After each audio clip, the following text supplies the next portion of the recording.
ಮಠಾಧೀಶರು ಬಹಿರಂಗವಾಗಿ ಇಲ್ಲ, ಅದಕ್ಕೆ ನಿನ್ನೆ ಅವರು ಹೇಳಿದ್ರು ಇಡೀ ಎಲ್ಲರೂ ಮುಗೋದಾಗೈತಿ, ಇನ್ನು ಮತ್ತೆ ಅದನ್ನು ರಿಪೀಟ್ ಮಾಡೋದ್ರಾಗ ಅವಶ್ಯಕತೆ ಇಲ್ಲ. ನಿನ್ನೆ ಡೆಲ್ಲಿಯಲ್ಲಿ, ಬೆಂಗಳೂರಲ್ಲಿ ಎಲ್ಲರೂ ನಾವು ಹೇಳಿದೆ.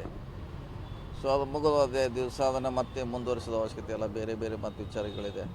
ಬೇರೆಯವರು ಸೈಲೆಂಟ್ ಆಗಿದ್ದಾರೆ. ಸ್ವತಃ ಡಿ ಕೆ ಶಿವಕುಮಾರ್ ಅವರು ಎಲ್ಲರಿಗೂ ವಾರ್ನ್ ಮಾಡಿದರು. ಆದರೆ ಇವತ್ತು ಡಿ ಕೆ ಸುರೇಶ್ವರು ಹೇಳ್ತಾ ಇದ್ದಾರೆ, ಮುಖ್ಯಮಂತ್ರಿಗೆ ಅಧಿಕಾರ ಇದೆ, 30 ಜನ ಮಂತ್ರಿಗಳಿದ್ದಾರೆ, ಯಾರು ಬೇಕಾದರೂ ಮುಖ್ಯಮಂತ್ರಿ ಮಾಡ್ಬೋದು, ಮಾಡ್ಕೊಳ್ಳಿ. ಇಲ್ಲ, ಅದು ಮುಗಿದೋದಿದ್ದೆ, ಅದು ಮಾಡೋದು ಬಿಡೋದು ಪಕ್ಷಕ್ಕೆ ಸಂಬಂಧಪಟ್ಟದ್ದು. ಅದು ಯಾರ ರಸ್ತೆಯಲ್ಲಿ ಚರ್ಚೆ ಮಾಡಲಿಕ್ಕಾಗಲಾರದು.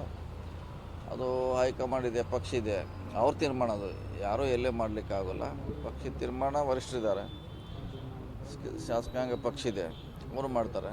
ಸೊ ಅಲ್ಲೇ ತೀರ್ಮಾನ ಆಗಬೇಕು, ಅಲ್ಲೇ ಚರ್ಚೆ ಆಗಬೇಕು, ಅದಕ್ಕೆ ಮಹತ್ವ ಇರ್ತೈತಿ. ಇಲ್ಲಿ ಎಲ್ಲೇ ಹೊರಗಡೆ ಯಾರು ಹೇಳಿದರೆ, ಯಾವುದೋ ಸಭೆಯಲ್ಲಿ, ಯಾವುದೋ ಸಮಾರಂಭದಲ್ಲಿ ಅಥವಾ ನಾವು ವೈಯಕ್ತಿಕವಾಗಿ ಹೇಳಿದರೆ ಅದಕ್ಕೆ ಮಹತ್ವ ಇಲ್ಲ ರೀ. ಸರ್, ಎಲ್ಲ ಒಂದು ಕಡೆ DCMಗಳು ಹೆಚ್ಚಳ ಆಗಬೇಕು ಅನ್ನೋಂಥದ್ದು ಬೇಡಿಕೆ ಸರಿನಾ? ಇಲ್ಲ, ಅದು ಮುಗಿದೋದ ಅಧ್ಯಾಯ. ಅದನ್ನು ಕೂಡ ವರಿಷ್ಠರು ತೀರ್ಮಾನ ಮಾಡಬೇಕು, ನಾವು ಹೇಳಲಿಕ್ಕಾಗೋಲ್ಲ. ಅದು ಚುನಾವಣೆ ಮುಂಚೆದಲ್ಲಿ ಕೂಗಿತ್ತು, ಅದು ಹೇಳ್ತಾಯಿದ್ರು.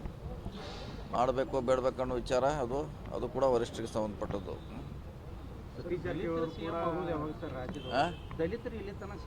ಇಲ್ಲ, ಅದಕ್ಕೆಲ್ಲ ಹಾಗೆ ಹೇಳಕ್ಕೆ ಅವ್ರು ನೀವು ಇದನ್ನ ಏನಾರು ಹೊಸ ಕೇಳ್ಕೊತ ಕೂತ್ರೆ ಅದಕ್ಕೆ ಮತ್ತೆ ಎಲ್ಲಿ ಹೋಗಿ ಸುತ್ತಾಕಿ ಎಲ್ಲೇ ಬರ್ತೈತೆ.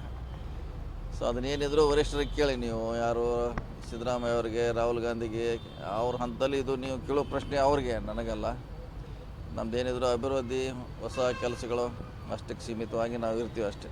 ನೇರ ಪ್ರಶ್ನೆ ಸರ್, ಈ ಹಿಂದೆ ನೀವು ಕೂಡ ಹೇಳಿದ್ರೆ ನಾನು ಕೂಡ ಮುಖ್ಯಮಂತ್ರಿ ಯಾಕೆ ಆಗಬಾರ್ದು ಅಂತ. ಅದು ಮುಂದೆ 28ಕ್ಕೆ ಅಂತ ಹೇಳಿದ್ದೀವಿ. 28 ಚುನಾವಣೆ ನಂತರ ಅದು ಕ್ಲೇಮ್, ಈಗಲ್ಲ.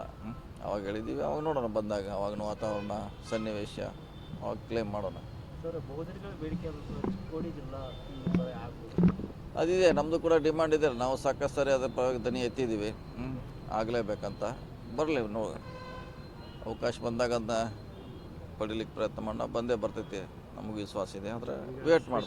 ನಿಮಗೊಂದು ಸ್ವಲ್ಪ ಜವಾಬ್ದಾರಿ ಜಾಸ್ತಿ ಆಯಿತು ನಿಮ್ಮ ವಿಚಾರದಾಗ, ಯಾಕಂದರೆ ಅದು ವೇಟ್ ಮಾಡ್ಬೇಕು. ಯಾಕಂದರೆ ಕೊಟ್ಟಿದ್ದಾರೆ, ಈಗ ನಿರೀಕ್ಷೆಗಳು ಹೆಚ್ಚಿದ್ವು ಸರಿ, ಬಂದೇ ಬರ್ತೈತೆ ಅದು. ಆದರೆ ವೇಟ್ ಮಾಡಬೇಕು. ನಾವು ಕೂಡ ಸತತವಾಗಿ ಸರ್ಕಾರ ಮ್ಯಾಗ ಒತ್ತಡ ಹಾಕಿದ್ವಿ ಎಲ್ಲರೂ.